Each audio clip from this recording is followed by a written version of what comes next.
asking the questions mainstream journalists will never ask. This is your Richie Allen Show on richieallen.co.uk, Fab Radio 2 in Manchester, and triggerwarning.tv.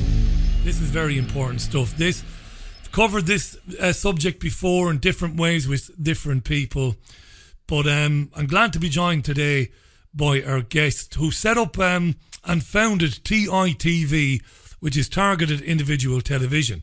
And he set up that channel last year so that targeted individuals here in the UK could record their testimonies and their experiences of targeting.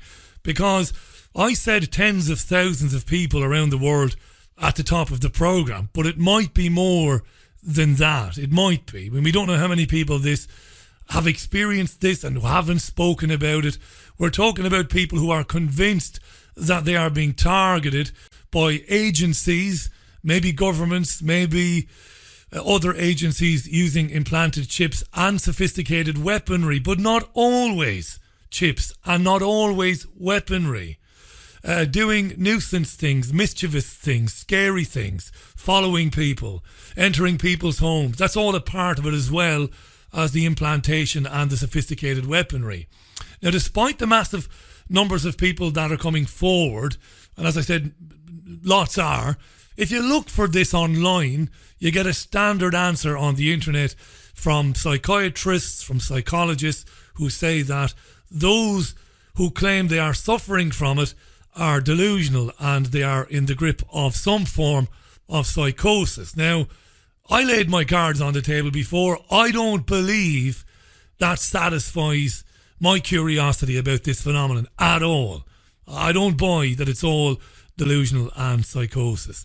My guest, who founded TITV, has his own very, very interesting story to tell.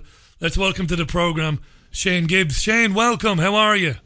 Good evening, Richie. How you doing, my friend? I'm very well. Thanks for coming on. And that's an important distinction to make. And it was actually you put that in my mind earlier today. It is your distinction, really. When we talk about this, it isn't always sophisticated weaponry and implants. There are many ways that agencies can target and harass and oppress people. It's fair to say that. You're talking about a very, very minor part of the complete picture of the programme, Richie. There's so much more that goes on. You know, of course, there's implantation, there's electronic harassment and microwave weaponry being used. That's pretty obvious.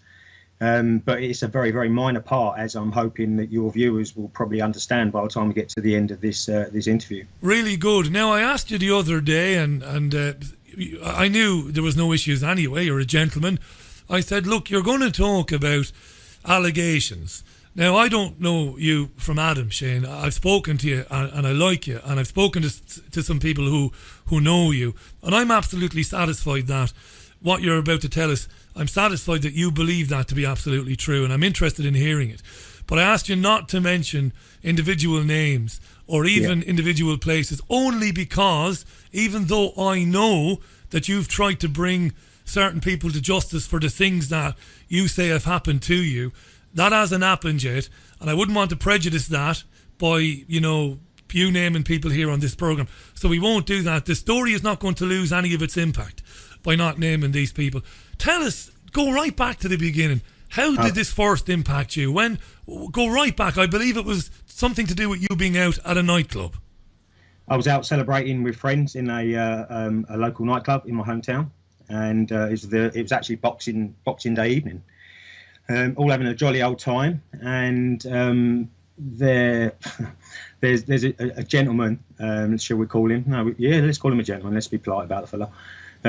Who was notoriously known for being a bit of the town drunk type scenario, always drunk up the town, etc., etc., etc. I actually knew him from a childhood. I started working on the markets when I was about 12, 13 year old, and his father used to own the largest fruit and veg stall in the marketplace in my hometown. So we knew of each other. And then there was an issue with a long-standing girlfriend of mine who he had always fancied, typical girlfriend, boyfriend sort of stuff, jealousy and all that sort of thing. And he sort of took it on himself to try and attack me in the nightclub. Probably sort of like 12, 1 o'clock in the morning. It was quite late. The evening was like coming to an end. Luckily, I had my wits about me. I was actually driving, so I wasn't drinking. And I just, out of the corner of my eye, caught him coming towards the side of me, and it looked like he was going to hit me over the head with a bottle of beer or a bottle that he had in his hand. So I sort of like sidestepped. You know, I'm pretty savvy when it comes. I was born on a council estate. You know, you have to be streetwise. You know, you learn how to look after yourself, etc., etc. So I just sort of like stepped away out of the blow, if you like, and literally just punched the guy once, and that was it. Left the nightclub, and the following day, I was actually driving down to the gym, I think, to go and have a workout. And all of a sudden, I was swinged by. There was about 4 police cars, a dog van.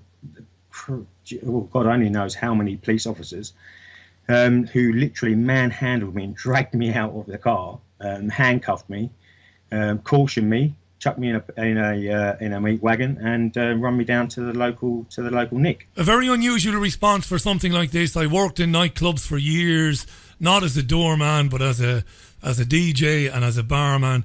I could imagine if the other gentleman made a complaint, I could imagine a policeman knocking on your door of an afternoon or even after Christmas to say, Mr. Gibbs, there's been a complaint made against you, my friend. I'll need to take a statement from you. This is very unusual. They caught you outside into a van and off to the station. Yeah, that's right. Straight away with I was just literally bemused by the whole incident.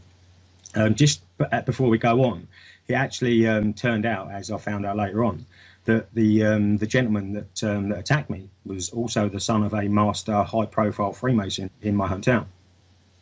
Right, you were able to determine that as a fact, right? That he's after the fact, yeah. I actually spoke to Freemasons about this particular Freemason.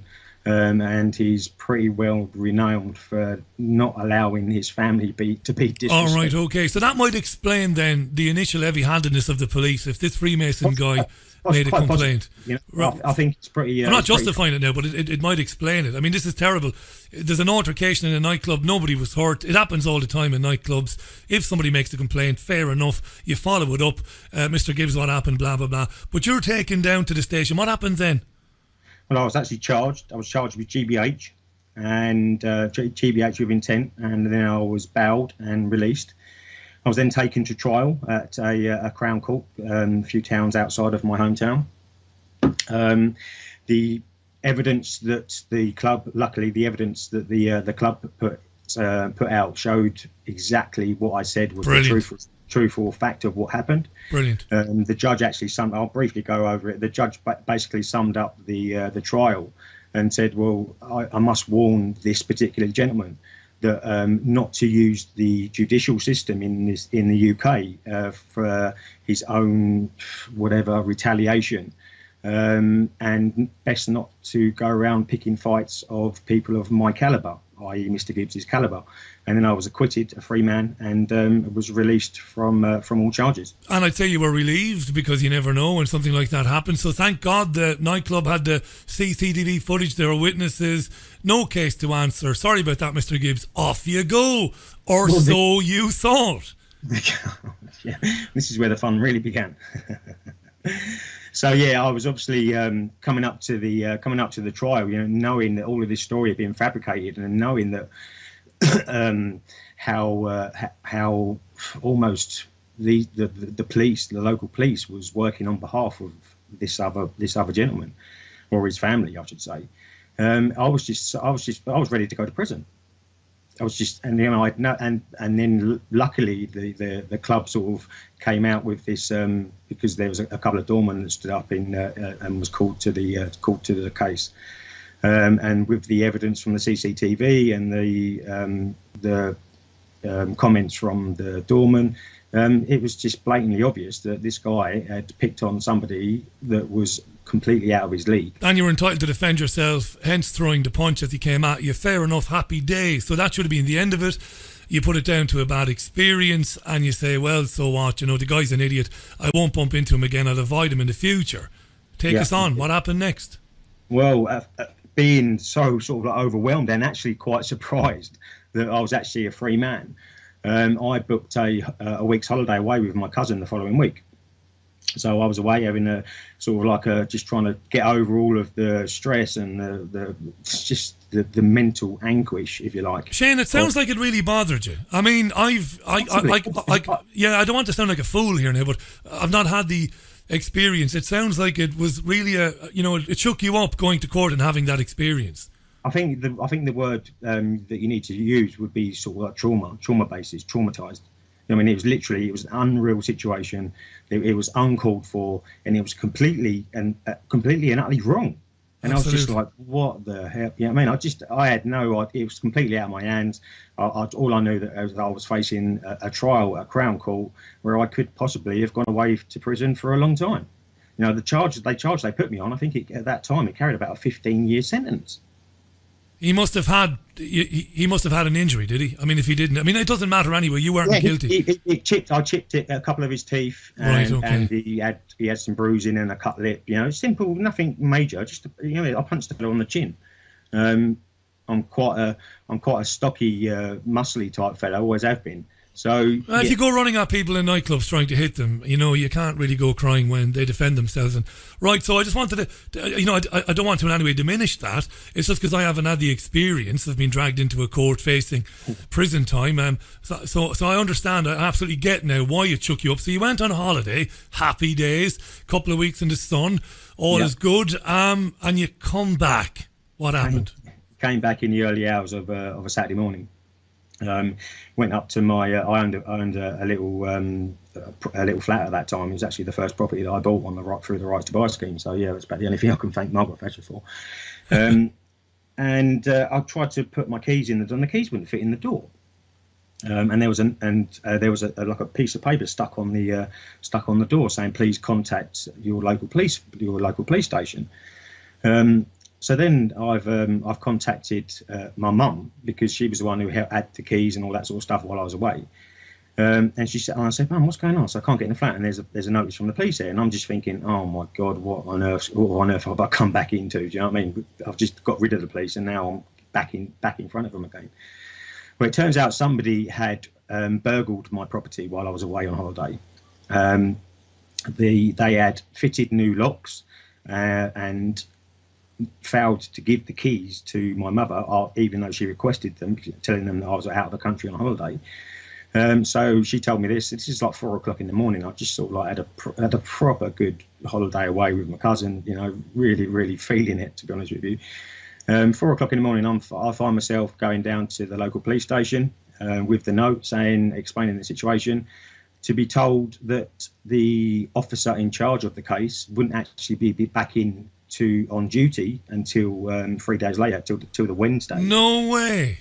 And I should come back up to the police station on the Wednesday to retrieve my new keys. That's unbelievable. So obviously, this is in the small hours of the morning. Did you remain calm? Basically, my response to that was, well, please be made aware now that if somebody calls you from the property, from the block of flats, to the noise of somebody kicking, you're going to break in. You're going to break in. Yeah. Don't worry about it, because it's me breaking into my own property, because you are not allowing me to take the keys to the property because it's been burgled. What did he say? He didn't say anything. Absolutely nothing. I mean, this is the crazy stuff about it. So I've gone back. I've kicked the door off, and effectively that was the end of that scenario. What was taken, Shane? What was taken from the apartment? Oh, it was ransacked, absolutely ransacked. They took every piece of jewellery. They took paintings. They took small antiques. They literally emptied the place of anything of any sort of like considerable value.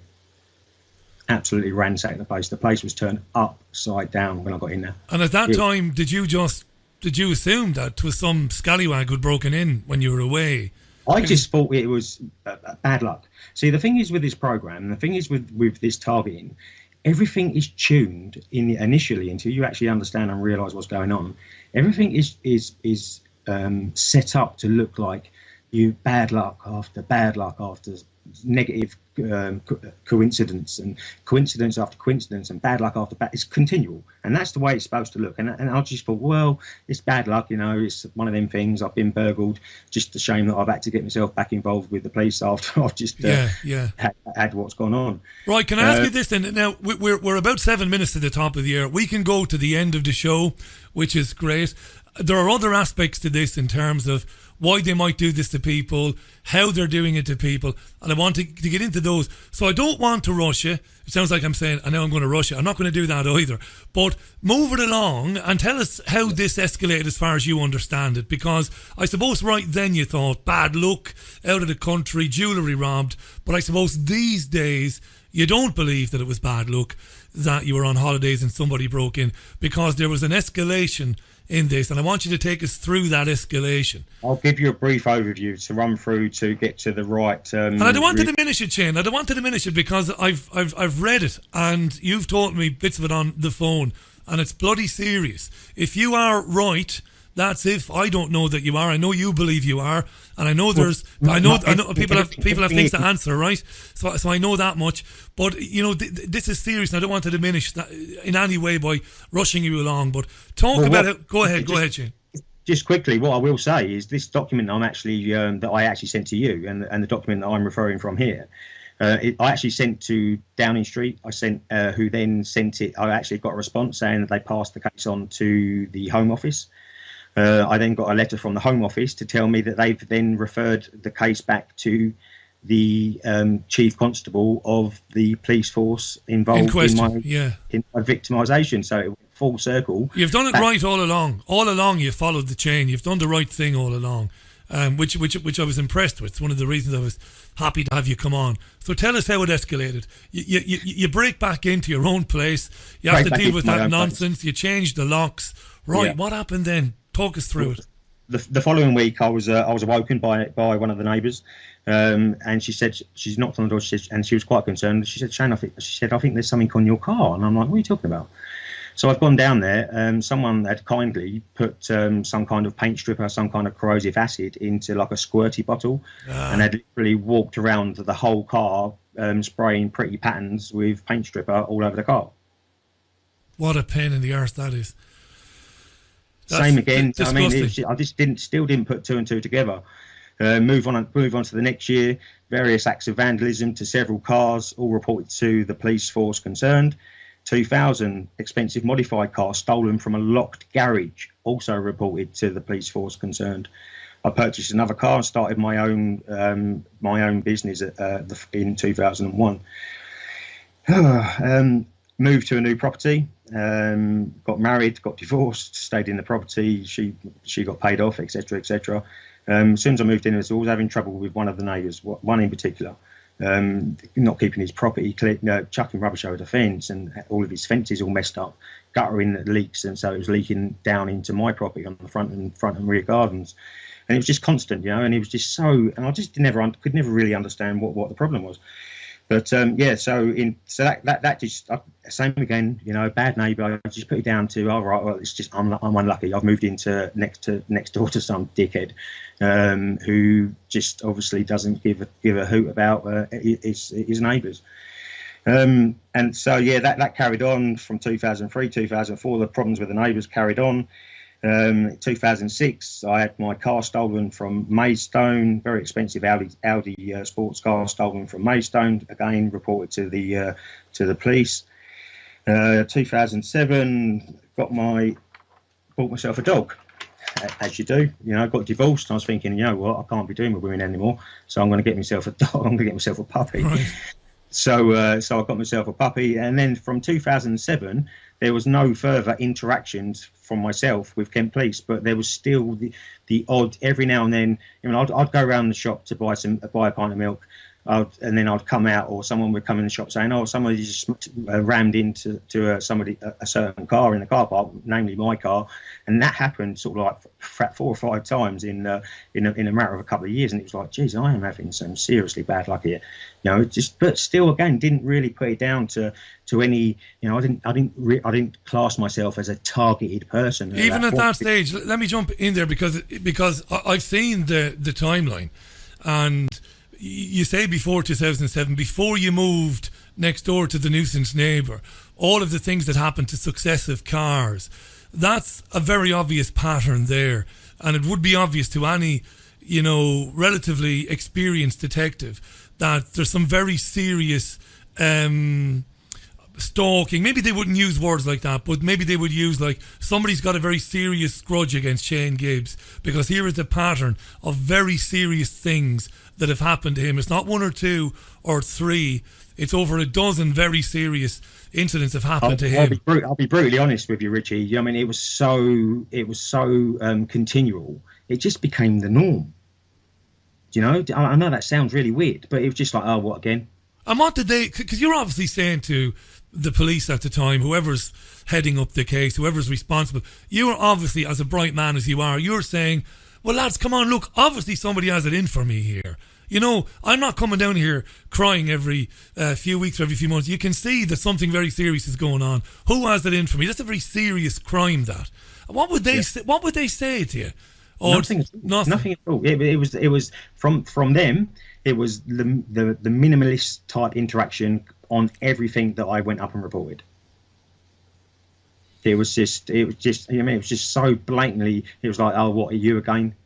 Do you know what I mean? It was so. What do you do? Who are you supposed to call? But cars being destroyed, and vintage cars being taken from locked garages, cars being vandalised and banged into, and all of this. That's obviously somebody who, on face value, if you're a policeman or a policewoman, you say, right, somebody is out to make this guy's life a misery, and they're committing very serious crimes in order to imposition him. That's like major detective stuff. That we've got to find out who that is, who's doing this to him, but nothing. And then you mentioned then post 2007, you have a dog, and it gets a bit ugly, doesn't it? Well, it gets a little bit ugly from something else that happened that was happening that I didn't put down to anything until now. Between 2007 and 2013, I built myself a very, very rewarding business. I'm a qualified chef, restaurant manager by trade. I came up with the idea to build a business around cost reduction within the hospitality industry, and I moved into account management. So I moved into the corporate world, if you like. And from 2007 to probably about 2012, my income was up to sort of like £70,000-80,000 a year. It was stupid. You were doing really well. Really, really well, And I was planning on what the next sort of like host house and the next car to buy and all that. And then all of a sudden, out of the blue, I started getting sort of like clients that I'd had for years, just literally cancelling by email or a voicemail or a phone call for no apparent reason whatsoever. Lots of clients now. You're talking. Are we talking? At one point, I think the maximum my client database consisted of just under 500 clients. And I work on. I was paid my income through residual income, which obviously means that I do one piece of work, I manage the account, and I carry on getting paid for it as long as the account's open and trading. So it was very, very. I was on cloud nine, to be honest with you. So which made all this other, the trouble with the cars and all that sort of stuff. It was like, yeah, whatever. Do you know what I mean? It's just I'll go and buy myself a new one. Until then, all of the clients started cancelling, and it was just like, what on earth's going on? Do you know what I mean? It's taken me years to build this up, and it's literally falling apart overnight. And it wasn't business related, Shane, because everything was hunky dory. Your service was good. It wasn't business related. What sort of, when they were emailing you, what were they saying? Were they saying we're going somewhere else, Shane, or saying they're going to start? Because basically, what I did, I was their sort of broker for all of their product suppliers, service providers. I was the negotiation man. I would negotiate special rates because basically what it was, I'll go to a supplier and say, look, I've got 400 restaurants and hotels, and this is just a hypothetical thing I'm going to tell you, and I've got 400 clients, and they all want to buy their chips and beans from you, and don't want to pay that price. It's got to be a cheaper price, and you've also got to pay me an income out of everything that goes through your accounts. So that is the basic form of the business that I run, and that was with service providers for absolutely anything and everything: waste disposal, food suppliers, alcohol, people who emptied the bins, fire extinguisher contracts, sanitary bins in the female toilets, you name it, because I built it as if I was the owner, So right? Yeah. So that makes sense. And it was a free service. There was no cost for the service, so it was a free service, and the client saved between 15 or 20% on their costs prior to me turning up and putting them onto my pricing structures. So it was a numbers game. And out of the blue, they all start. Well, not all of them, but lots of them at the same time get in touch to say, even though this is a gift from God to them, this service, and it's beyond cost effective because it isn't costing them, they start getting in touch with you to say, thanks very much, Shane, but we're not going to do business with you anymore. That's it. Yeah, we're selling the business, or we're moving to another supplier that you haven't got on your list, or it's just silly little excuses that just sort. And again, I still didn't put it all together. But once we get to the end of this interview, hopefully all of this will make sense to everybody that's listening. Let me do a quick recap. Right, because people are joining the show all the time. Shane Gibbs is on the line. Shane founded TITV, Targeted Individual Television, last year, set up to give targeted individuals in the UK access to a channel where they could put their testimonies on the record and their experiences. And he's been telling us about his own very unusual story, which goes way back to 2000, Shane, doesn't it? It goes back to 2000, 2001. 1995, when a innocuous incident in a nightclub where somebody attacked Shane and Shane fended him off with a punch, went to court. He was charged with grievous bodily harm. It could have resulted in a long prison sentence, but the charges were pretty much thrown out because the nightclub came forward with evidence to prove that Shane was telling the truth. But the man whom attempted to attack him and whom was repelled by Shane, his father, Shane told us, was a very high-ranking Freemason in the area. And after that, things began to happen to Shane that go beyond coincidence. He talked about going away on holiday after he bought his apartment, his flat, came back, it had been ransacked, but the locks had been changed on his doors. The police hadn't given the keys to his mother. They didn't want to give him the keys for several days. He had to break into it. And after that, a series of things began happening.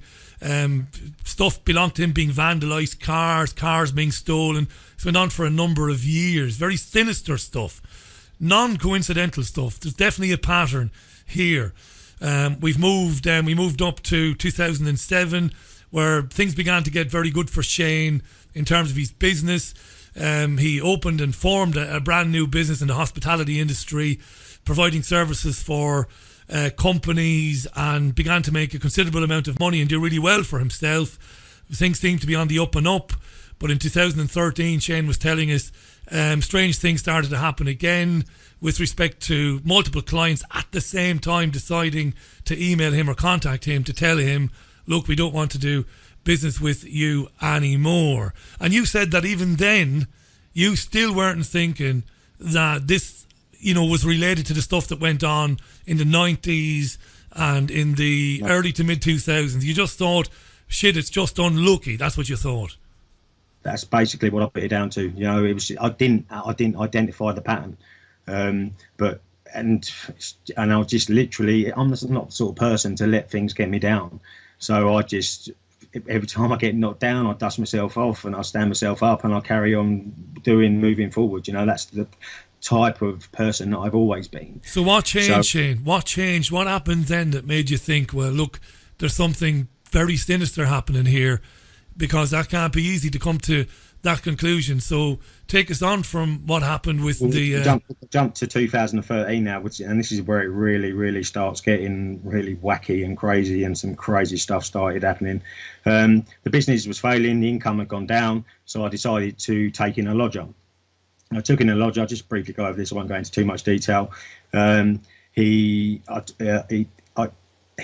have a car, so I had a couple of cars around me at that time, so I agreed to sell him a car, and he was going to pay for it on instalments. He ended up doing a runner, owing 3 months' rent, and taking the car without paying a penny. Jesus.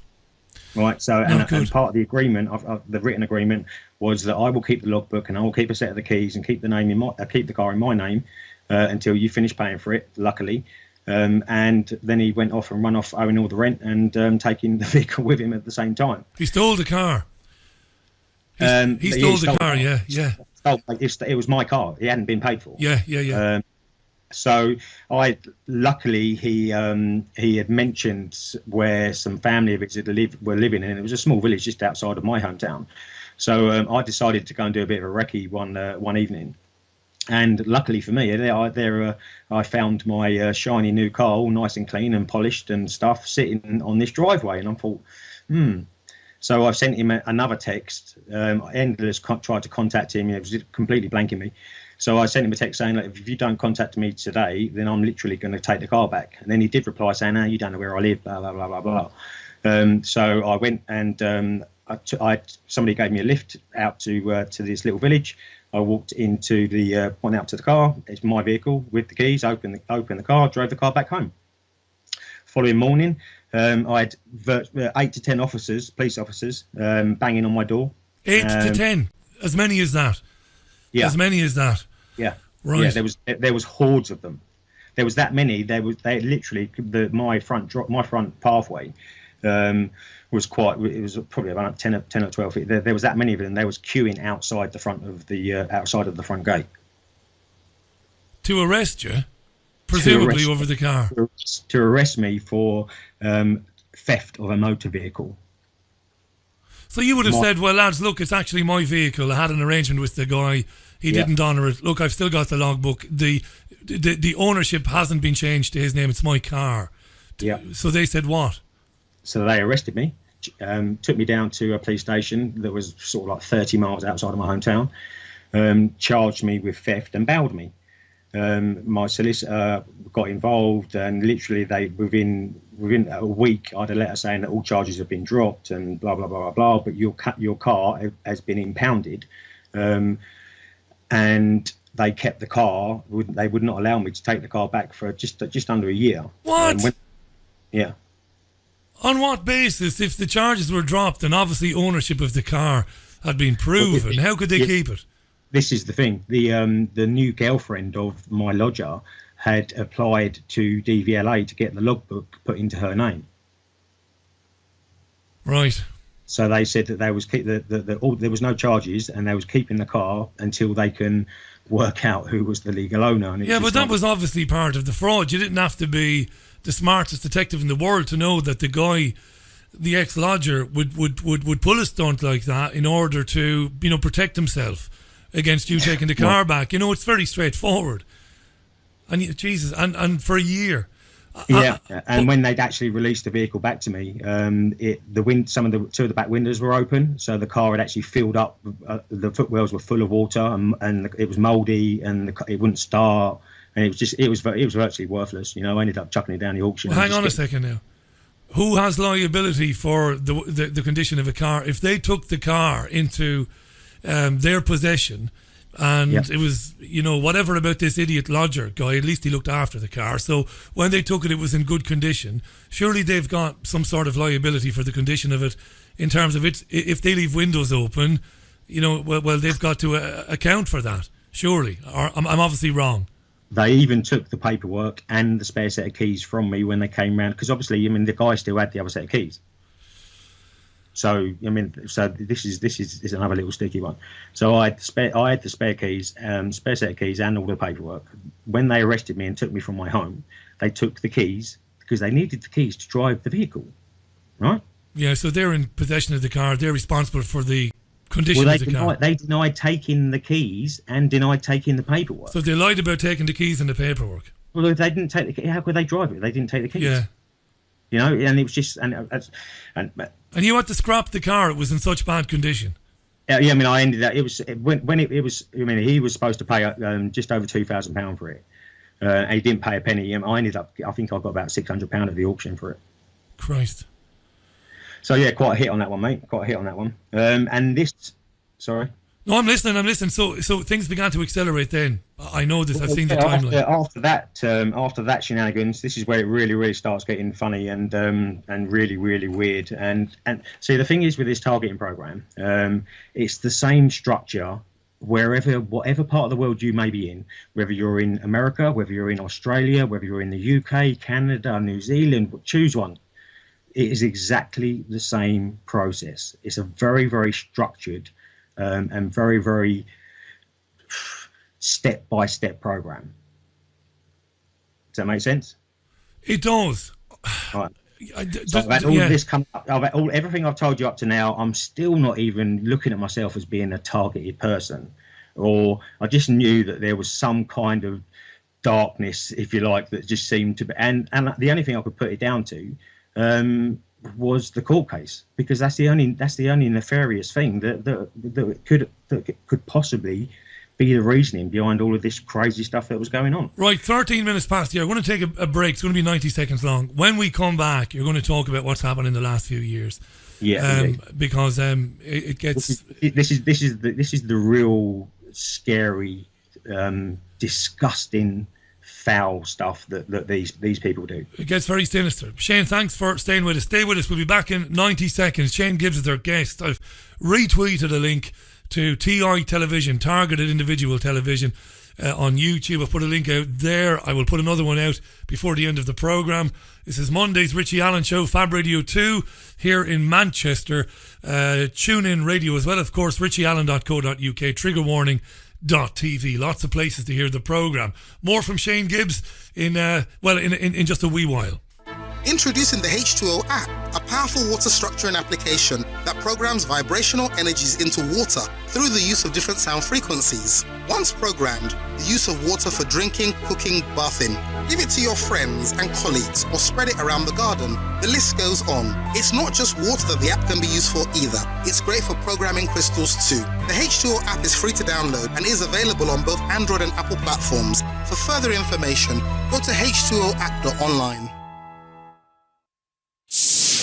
There's a place high in the mountains of Spain, a sanctuary where souls gather from all around the globe to learn about themselves and experience powerful changes in the way we see our world. They become awakened to their gifts and their power to heal others. Become part of this ever-growing worldwide family of unique, pure energy healing practitioners. Discover how amazing you truly are. Go to www.markbayerski.com. It could just change your life forever. The Richie Allen Show relies on your support.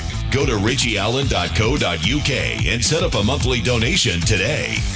Shane Gibbs is our guest. He founded TI Television, which is on YouTube, Targeted Individual Television. He's been telling us his pretty extraordinary, remarkable story of events that took place after 1995, when he was at a nightclub and he was assaulted. He was attacked by a man. He defended himself, punching the man once, put on trial for grievous bodily harm, faced jail time.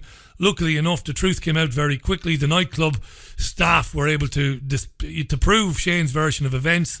The judge moved very quickly to dismiss the case. But the man who took the case against Shane, the guy who attempted to assault him, Shane reckons it's not unconnected that his father was or is a very high-ranking member of the Freemasons. Now, a number of very unsettling things happened for many years after that.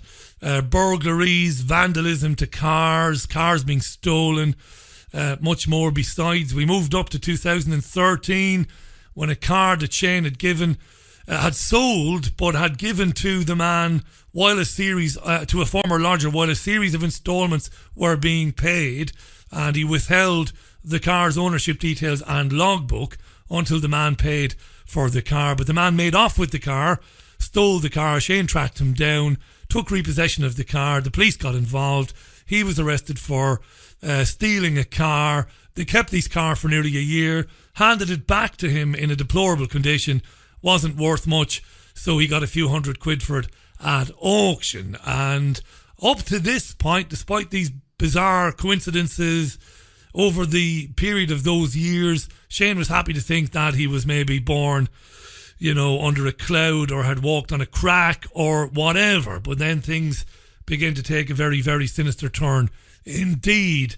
Shane, move it along. 17 and a half minutes past the hour. Get serious now. What happened then? You've moved past the car stuff. You've moved on. You've dealt with that. I'm sure you were still a bit pissed off, understandably, but what happened next? Well, that's when everything really took a really, really nefarious turn, Richie. And basically, it all started with some. I lived in the street I lived in. It was mainly elderly people. I used to fix their garage roofs for them. I used to do their gardening for them. I used to carry stuff and fetch stuff and clean stuff and unblock their gutters. And so I was very, very well liked throughout the whole neighbourhood. A good neighbour. And good neighbour. They was elderly. I was a young fit man, and if they needed something doing, and I had the time, then I went and done it. And then almost overnight, it was really, really bizarre. Everybody that I would sort of meet on a daily basis literally started shunning me and trying not to interact with me, and it was really, really weird. And I'm just like, it's like, what's going on? Something really, really strange is going on. It was also about that time that some strange events started going on in the house, and somebody was going in my house when I wasn't there. And people, while I was out working, I used to come home and discover belongings and expensive stuff that I owned destroyed, laptops taken apart, stereo systems all unscrewed with the speaker cones hanging out of the boxes. In a locked house, Shane? In a locked house with my dog in it. Right. Park that just for 1 second. Go back to people shunning you. Yeah. Now, listening to you and speaking to you on the phone, you sound very level-headed. How do you notice? How do you begin to notice that your immediate neighbours and the people that you're very familiar with are kind of sending you to Coventry? How do you notice that? How does that manifest? What happens? I'm a salesman, Richie. Yeah. And my business is salesman. My business is reading people, reading body language. I've done it for a living. So when there's something wrong. Well, for me, I knew that there was something wrong. I knew that something that was being said to them that they weren't talking about, or I don't know what it was. There was obviously some kind of slander campaign that had been put around the local community. Right. It was so obvious. And so somebody or some bodies had put stuff out there about you that led people to start to give you a wide berth. Did you try to ascertain? Because I can only imagine how you felt. It must have been terrible. I'd have been trying to find out, listen, what's going on? Did somebody say something about me? At least tell me I can deal with it. Did you say that to people? Well, I tried to carry on interacting with them, but I'm not the sort of person to force myself on somebody if they don't want to talk to me. So I just thought it was very, very bizarre, and just thought, maybe my time living up in this area is coming to an end, and maybe I should think about selling up and moving to another area. That was basically what I put it down to. Then the real strange stuff started going on in the house. Like I said, I'd go out to work, I'd come back, there would be no sign of forced entry on the property whatsoever. No sign of forced entry in a locked house? No sign of forced entry, absolutely none. And the door, to start with, used to be locked, so I just unlocked it, as anyone would when they come home from work. The dog started acting really bizarre and being very, very clingy when I got home. I should have realised something was going on when he started doing that. I started coming home and finding my belongings destroyed, smashed, taken apart, just literally, speaker cones taken out of speaker boxes and laptops literally taken apart with the screws and everything left there for me to see when I got in. Sinister stuff, and I know you have witnesses. I know you've had people look at this. Sinister stuff. So you go back to I've still got all the pictorial evidence. You've got all the pictures, yeah. So you go back to the police. I mean, Christ, this is dreadful stuff. Guys, there's obviously guys and girls. Let's not be sexist, Richie. You go down, you say, Mr. and Mrs. Policeman and Policewoman, there are people coming into my house. Indeed, what the hell is going on? What did they say? Well, they actually ridiculed and laughed at me, mate. Literally laughed me out of the police station. When I was calling them to come round, they would come round and say, "Oh, there's nothing gone on here," and it was just the smirk on their face. They had the sort of smirk that you just, it just that slimy thing, and a lot of TIs can relate to this. This is Hammer House of Horror stuff. This, and I'm not trying to make a joke out of this at all. This is Hammer House of Horror stuff. You get back to a house, no forced entry. You have to unlock the place to let yourself back in, and the place is trashed. And you call the police out, and they tell you basically to go and take a run and jump, and they kind of smirk at you and say, "Well, what can we do?" Yeah. Wow. Indeed. Well, it continued, and I continued reporting it. They then suggested that I get CCTV. I got several very expensive sets of CCTV, internal, external. I covered the whole bloody place. I had lights and cameras everywhere. As soon as the day after I had it all installed, went out to work, come home, and every one of the cameras had been smashed to pieces. No way. Inside and outside. So I then called the police again. And were they working? I mean, how could somebody do that without being detected? Well, how could they do that in the daytime in a neighbourhood where people are walking about and it was a semi-detached house? You took the words out of my mouth, Shane, because the next question obviously is, surely to Jesus, neighbours must have seen something. Well, you tell me. So you go knocking on doors. Hey, Michael. Hey, Jim. Hey, Sarah. What's going on? Have you seen anything? What? Nobody talks to you. Absolutely nothing. Nothing at all. Literally no interaction from them whatsoever. They would see me. They would put their head down, turn tail, and go back into the house. How did you cope with that, Shane? That had driven me mad. It was tough. It was just like when it started. All this stuff started happening. The destruction of all the property and the way that the police were behaving or misbehaving, as I should say, when I was reporting all of this stuff. It was just. They was making a mockery out of me. They was running amok with me. So did you try and go above their heads, because there are procedures with respect to reporting misconduct by police officers? Did you go down that road? Because that's the first thing I would have done. I would have said to these people, right, I want your badge number. I'm going after you. Yeah, well, later on, once let me just get through this little bit here, and then we'll go on to the next bit. Go ahead. So I carried on the harassment and all of the home invasions, and wheel tires being slashed on cars, wheel nuts being unloosened. So I'd go to drive down the road and I think all of a sudden it felt like something was going to fall off the car, but there'd be like 3 wheel nuts missing out of the front wheel or the rear wheel. It was just endless, absolutely endless. I used to go. I also at that stage, everywhere I went, there was bad service. I'd go to the garage, and I'd always have to go back a dozen times to go and get something rectified. I started getting bad treatment with a private dentist. A private dentist. I spent thousands, and all they've done is just literally caused me problem after problem after problem. I used to go back with one tooth. I remember one tooth. I spent about £800 on a crown. I had to go back and have that looked at probably about 15 or 20 times. Now, you know full well, because you're a smart man, you know that some of our listeners will think, yeah, I can see how, because of what happened years ago, maybe they saw an opportunity to use him as one of these, to make him a targeted individual for experimentation or whatever. I can possibly see that. But some listeners will say, I have no doubt, they will say, but Shane, how could they be so all kind of invasive? I can't even find the words to describe this, that they could enlist the help of car mechanics and dentists. I mean, why wouldn't they tell these people? All I'm doing, Richie, I'm telling you the way it happened. Yeah. I'm not disputing you. I'm just saying, that people will hear this and go, but if I'm a dentist and some guy comes in, and it could happen, and says, we want you to do this to Shane Gibbs or whatever, I'm going to tell him to fuck off, Shane. Excuse my language. Most decent people would. So what on earth are these people? What are they being told? And it's a big question that you'll get from all TIs. Yeah. Every one of us. This is what I said earlier on in the interview. It's the program is structured exactly the same, whether it's in this country or in another country or in another part of the world. It's exactly the same. The slander camp, the bad luck. That is true. Yeah. Coincidence after coincidence, interactions with negative interactions with police forces, home invasions. My dog was beaten. For Christ's sake, Richie. I came home one day, my dog's face had been smashed with something that left one of his eyeballs nearly hanging out of his head. Yeah, I saw the picture, yeah. It's disgusting, and it's like a sick, it's like these people enjoy it. It's like a sick, twisted game that my life and my dog's life was on the line. They was looking, the ultimate goal of this program, the targeted individual program, is basically there's very, very few options. They will either try and get you to turn you insane.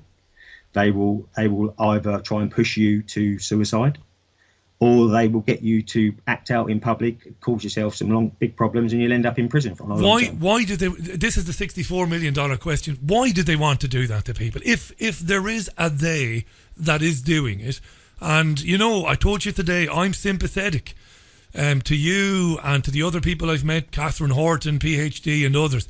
I have a lot of sympathy with what has happened to you. I certainly don't think you're mad.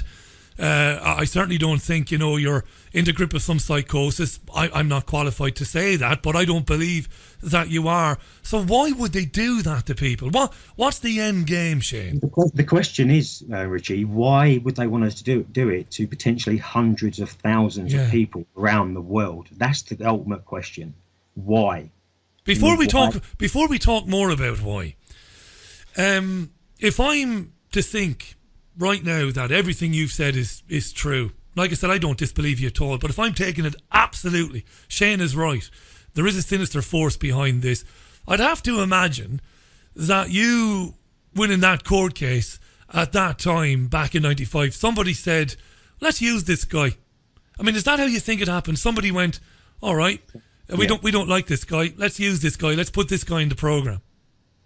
I think they call it over in America. They call it. They think there's some kind of like terrorist watch list or hit list or something like that. So there's obviously some kind. Because since all of this stuff that I'm talking about now, is all in the past. And that's hence the reason now why. I'll get left alone. I don't get no bother. I haven't had no bother from the police since I've been here for nearly 3 years. So it stopped, right? It stopped. Actually stopped. Dead. But at its worst, God love the pooch, God love him. He was beaten, the house was destroyed, turned inside out. People took wheel bolts. I mean, Jesus Christ, that's attempted murder, that. Well, you're also talking about, there was a couple of really, really bizarre instances where I was rushed to hospital after consuming food out of my property and they just said that maybe I'd had a reaction to it. Well, I was taken by ambulance on 2 occasions. One occasion, they kept me in there hooked up to all sorts of monitors. My whole body was convulsing and I was vomiting blood. They kicked me out of the fucking hospital. Wow. It must be said, by the way, I saw Shane on a film made by Vice, and I was interested. I was very interested to see Shane's mum. Is your mum's a young woman, so presumably she's still around, Shane? She's 70, mate. Oh, yeah, she's a young woman. Yeah, well, thank God she is. Yeah, I know that film was made over a year or so. I only saw a little bit of it, and that was the whole reasoning why Kieran and myself actually formed TI Television, was to rectify the absolutely disastrous and disgusting portrayal of us in that documentary. You're not going to like this now, but this is because I have one foot still in commercial and mainstream media. I can understand why you're pissed off with it. But what I saw of it, and even the bits where they interviewed the psychotherapist, I thought they did as best as they could to be objective. I thought that's what I thought. I didn't think it was an overt hatchet job. Now I'm not in your situation, right? All the information I've talked about in this interview, they was given all of this information, and they left it out. Fair enough. Okay. They was given the video of the patrol car trying to run me into the central reservation because we didn't talk about that, but you have footage of a UK police patrol car. Well, that all stemmed from when all of the stalking and harassment out in the street. I was to get. I'd go to the bank, and all of a sudden I'd put my cash card in, and then there'd be like 15 people literally hanging over my shoulder who could have pulled the money out for me. It was crazy. Really, really rude people everywhere you went, staring at you. Some people used to walk past and spit in front of you down, and it's just like, what on earth is going on here? Because I'm so thick-skinned. Because I'm, in my younger days, I've done a bit of door work and all that sort of stuff. So I'm very, very hard to get it to intimidate. Fear.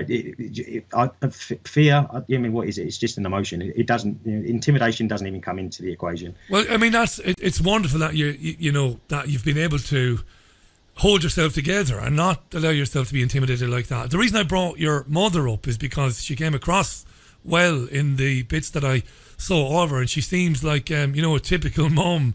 Hardy and smart, and you wouldn't pull the wool over her eyes. It looks to me like she's absolutely certain that this has been happening to you and that you've not... As are all of my close friends and the rest of my family. Yeah. You know, because they have seen this all pan out over years and years. See, what I basically did is I started utilising Facebook as my bulletin board, and every incident that happened, it was like post it, videos of patrol cars, post it. And when I put the video of the patrol car up onto my Facebook, within an hour, I had the chief inspector phone me on my mobile phone apologising on behalf of his officers. Oh, it's a shame you didn't... well, of course you wouldn't be able to. Why would you be able to? It's a shame you didn't record that. But you did put the videos up of the police behaving badly. I mean, that's just definitive proof. Where can people see those videos today, by the way? Are they on the TI channel? They're on TITV. Yeah, I think the video was in not the last program, the program but one. But I've also got we've got the TI television. We've got a website. We've got www.ti-television.com, all lowercase. There's forums on there. There's testimonies on there. We're still quite a young venture. We only started sort of like last August, September. We've got a helpline where TIs can phone a certain time. Shane? Just while you're thinking of the number, write it down, because I'm going to actually do me a favour. Type it to me there, will you? While you're typing it to me, I just want to do a quick recap, point out a couple of things. Shane Gibbs is on the line at the moment. Shane set up TITV, as he's been talking about there, after his own experiences well over 20 years, dating back to 1995. Horrific stuff that he's described. To be fair to Shane, what's very interesting about Shane is that he has put forward and put out there on his channel a lot of very, very interesting and corroborating evidence that this stuff was happening to him for years. It got really, really, really scary and sinister in and around the year 2013 for a few years, and then it stopped. And you think, Shane, it stopped because you stood up to it and you started to use social media to basically, throw it back to these guys and put this information out there. Is that why it stopped? To publicise? Well, no, it didn't. It didn't actually stop it continued. It literally, seriously continued. But I was basically, I was lost. Who'd you go to? When it seems like you've got a whole police force that have got no interest in looking in it, and if anything, no interest. But it's actually the police that I used to be followed around by, like I said about the video, being run off the motorway, etc., etc., etc. Who are you supposed to call? Who are you supposed to call? The Ghostbusters? Yeah. And everybody says about TIs having mental problems, and the only problem that me personally and a lot of TIs have got is a governmental problem. It's not a mental problem. We're getting let down by our own governments, Richie. It's disgusting. Well, it's amazing that this guy, chief superintendent or whomever, phones you up to say, listen, I'm very sorry about all of that. Presumably, and I know you did say to him, well, these guys have to be disciplined. There has to be a disciplinary process. They must be suspended pending an investigation into harassment and torture. It's mental torture of a UK citizen, somebody they're supposed to be protecting. And presumably his response was, well, we'll look into it, leave it with me. I suppose. It's I've just I'm putting the phone number out there now.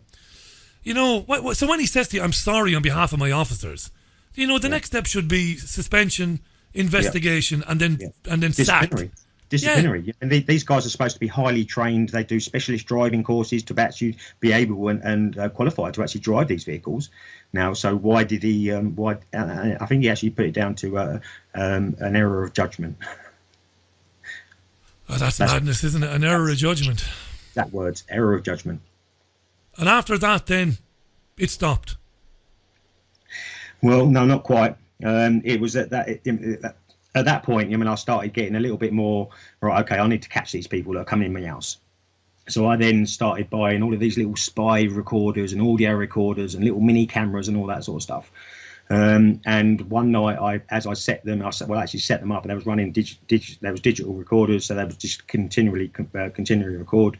One night I set them up. There was actually one just outside the bedroom that I slept in.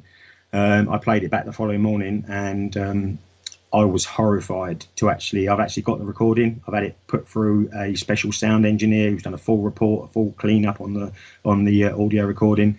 I actually captured people creeping around my house while I was asleep in bed, opening drawers, going through paperwork, just literally rummaging through. I mean, you can hear these people walking around me while I'm sort of like snorting and snoring in bed. And you find out the following morning, huh? And I absolutely shit myself. I won't lie to you. Well, who wouldn't? Well, at that point, it was just like, you know what, this is getting too real. So I had to be around other people. I mean, it was pretty obvious that what they was trying to do. I mean, they would have not batted an eyelid if my life had been taken. It seemed like they was looking to push me to either poison me or drive me insane, so I go and do myself in, or which is one of the main options that they look for from any targeted individual. Or are they trying to push people sometimes into doing something? You know, rather than push somebody to kill themselves or act out, but maybe to do something, maybe big, maybe to murder somebody, or maybe. Who knows? It happens. Richie, I've got probably 15, maybe 20 people sadly, on my friends list on Facebook that have all suicided. You knew 15 people that took their own lives through their targeting. And I just want to point out, and I'm not doing this to impugn Shane, I'm doing it for two reasons. One, in the interest of balance, and two, because, you know, it might disgust people to hear this. But despite the fact that there are tens, possibly hundreds of thousands of people around the world experiencing this, and by the way, this predates the internet, because some psychologists will have you believe that people like Shane and others, that because they speak to each other so much, they start taking on each other's symptoms, for want of a better word. But that's not true, because this predates Facebook and Twitter, when people in the furthest flung corners of the earth were writing about this and saying, as Shane pointed out, saying the exact same things. So, the psychiatrists want you to believe that this is corroboration through kind of subconscious, because you're all into one place on Facebook and Twitter. But don't believe that. Don't believe it so easily. It isn't. I'm going to be fair here. It doesn't work as simply as that. But ultimately, when it comes down to it, they're very dismissive of it. If you put it into Wikipedia, for example, or Google, you'll get a very standard explanation. This is psychosis, and it's paranoia on a huge scale, and that's what they say. Shane, to your knowledge, is there any, let's call them system doctors, not independent people? Because I know a lot of independent people have been very good in supporting targeted individuals, but are there any system people who are actually starting to say, well, hang on a second now here, there's something more to this than just, they've all got some sort of shared psychosis? Is there any breakthroughs? Not here in the UK. Not in the UK, no. Not in the UK. There's nothing at all. And just before I move on, when you mentioned the psychiatry, do you actually understand that how psychiatry is actually a weaponized form of attack?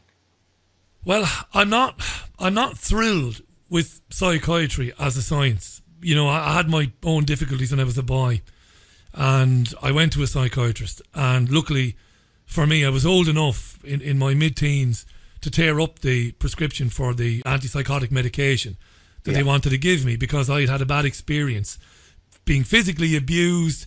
I knew I didn't need to take antipsychotic medication. What I really needed to do was come to terms with the abuse and get over it and say, well, look, to hell with it, it didn't kill me. Move on. Either I killed the guy who did it, which you can't do because you go to jail. That's the catharsis, by the way. Or you just move on. So I didn't need antipsychotic medication. So I don't like psychiatrists. I'm sure there are nice psychiatrists. I don't like the science. I'm sure there are nice psychiatrists, well-meaning people, but the science I don't like. But you don't like it at all. There's a certain element, and see what you've got to understand is, and this is where the link to Freemasonry comes in. I mean, you've got the police. There's a huge percentage of the police that are Freemasons.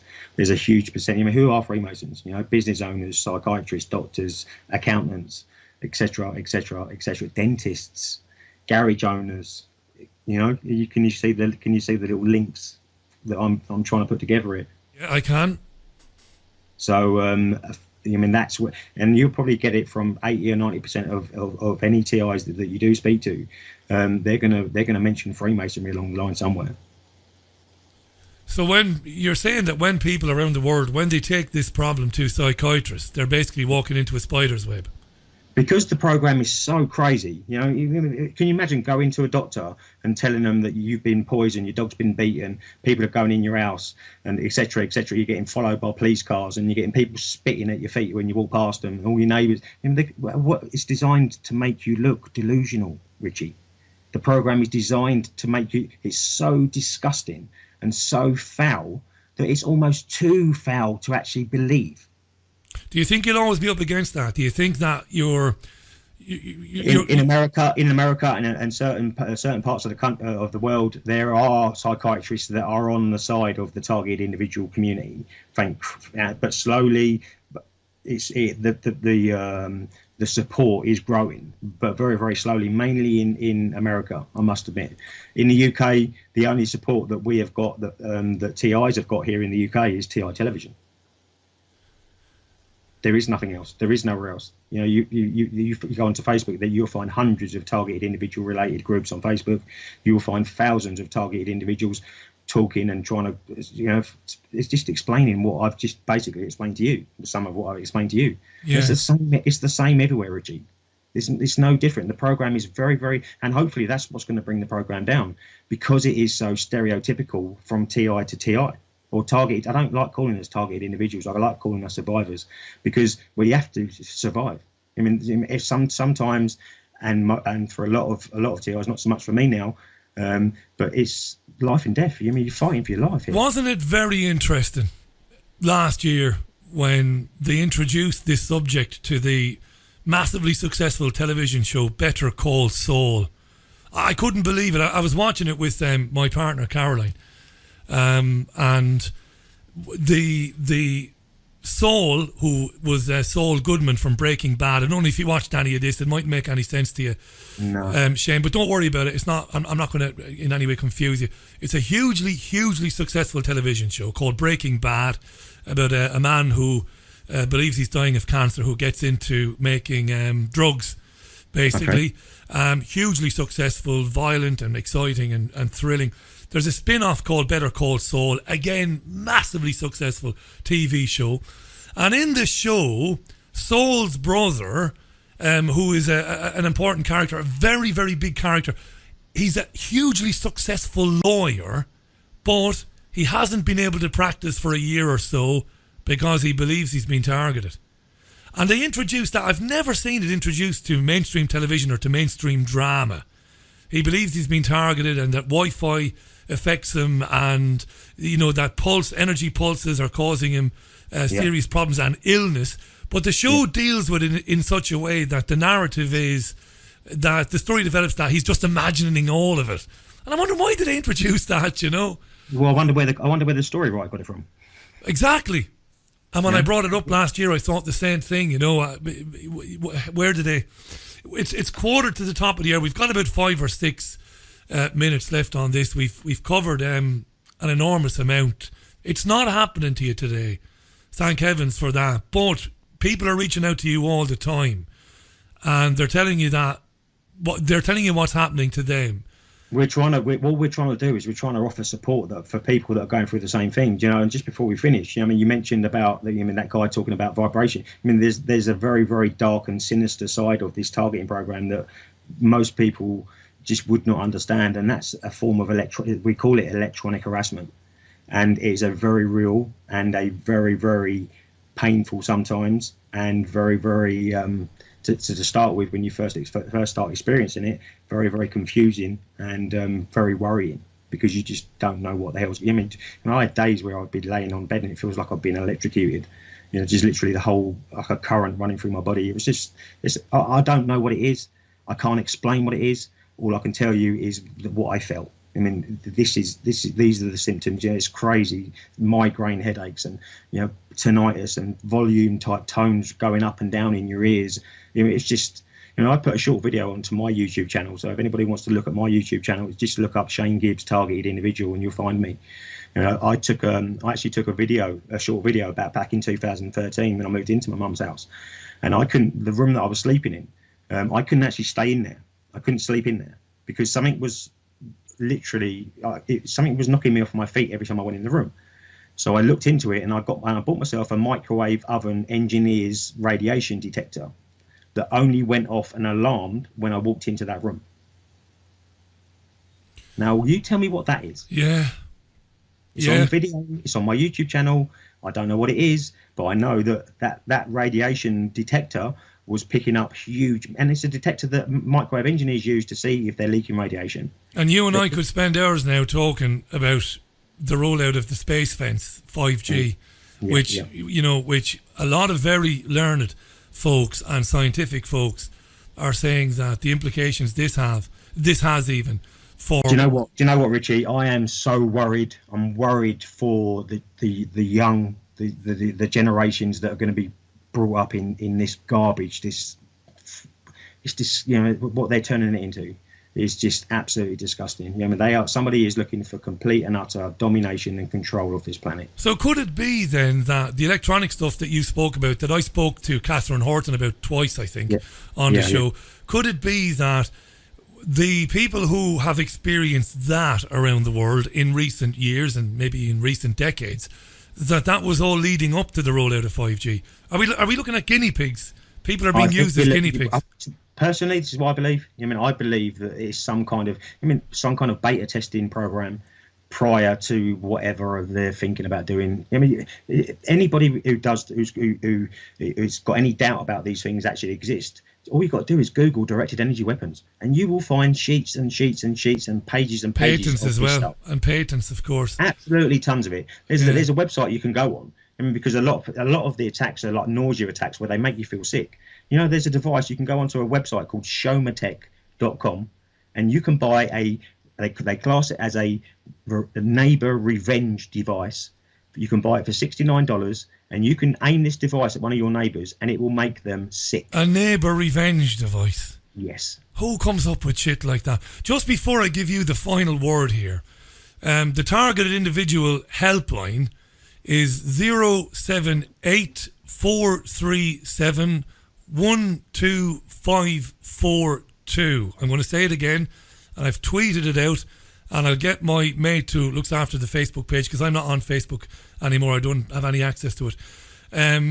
Shane's the TI targeted individual phone helpline, TI television, 078-437-12542. If you're calling from outside the country, it's +44, drop the 0. 784. It's manned by another member of TI Television. It's a guy called Tesh.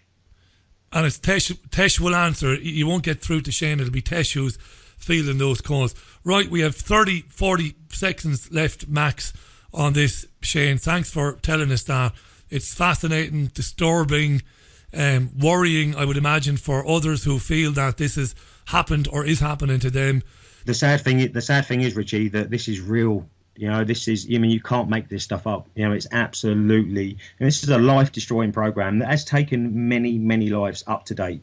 And somebody needs to start looking into it and start acknowledging that and accepting that this is actually a reality.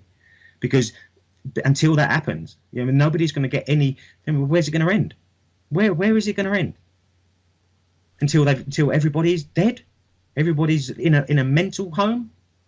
And just to reiterate, you're not exaggerating when you say 15. You've been in contact and you've come to know 15 people that said enough is enough and God love them. And they took their own life. They killed themselves. Yeah. That's how real this is. They just couldn't take the constant torture, the constant barrage, and it's generally TIs. See, a lot of TIs don't get the electronic harassment. They get a bit of stalking, they get a bit of home invasions, they get a bit of bad service and bits and pieces. There's so many different layers and different levels of TI.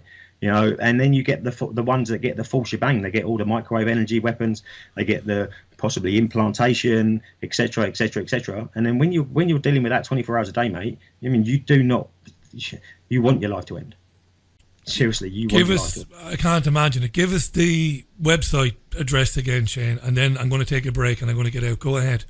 It's www.ti-television.com. ti-television.com. That's all lowercase. My YouTube account is Shane Gibbs Targeted Individual. You've got the helpline. You know, we've got a fly campaign. We've got nearly 40,000 flyers that have gone out over the UK about this. And it's just, I mean, what else can we do? I mean, nobody is listening to them.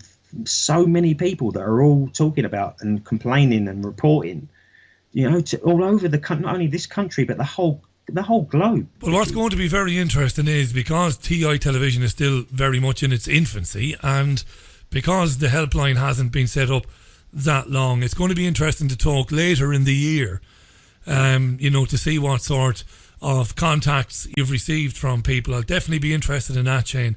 Yeah, most certainly. Yeah, I'll come back on and give you an update. Let's do it. And in the meantime, thanks for candidly sharing your experiences with us. Again, we've tweeted the links out and the phone number out there. This is fascinating. We have been quite limited with time today, you know. So I've just literally you've had the glimpse. Shane, we've had an hour and 15 minutes. Yeah, that's a lot of time. Yeah, we can and we can talk again, but we've had a lot of time. You can't get this onto the BBC, and if you did, you'd be looking to get 3 minutes. An hour and 50 minutes is a lot of time, and you have to keep people's concentration spans take it into account as well. It's a lot of stuff for people to take in this. Yeah, you know, it really is. But mate, I'm really glad you came on. I'm glad I met you, and I look forward to Thank you for inviting me. Not at all. It's a first for the UK targeted survivor community to actually have somebody with the balls like yourself to actually allow somebody like myself to come on and talk to you about the targeted individual program that is destroying lives. You know, people are killing themselves. You're very kind to say that, mate, but no, the platform is there specifically for that, to talk about things that other people won't. We'll stay in touch, Shane. We're connected via phone and Skype. Thanks again for doing it, and I look forward to catching up with you later on in the year for updates on how it's all going there. Thanks again. You're a good man, Richie. Thanks very much. Not at all, mate. Bye for now. That was Shane Gibbs there, and I've given the number out, and I will give it out again now, and also the website TI- Shane, are you still there? Yeah, I'm still here, mate. That website is, give us that website again. TI- It's all lowercase, TI-television.com. Brilliant, mate. Thanks for that. I nearly said it wrong. Cheers, Shane. Bye for now. TI-television.com. If you go to my Twitter page, you'll see the phone number. And like I said, I am going to put the phone number out on Facebook when I get my Facebook guy to do that. And he'll put a link as well to Shane's website. That's just about it for the show.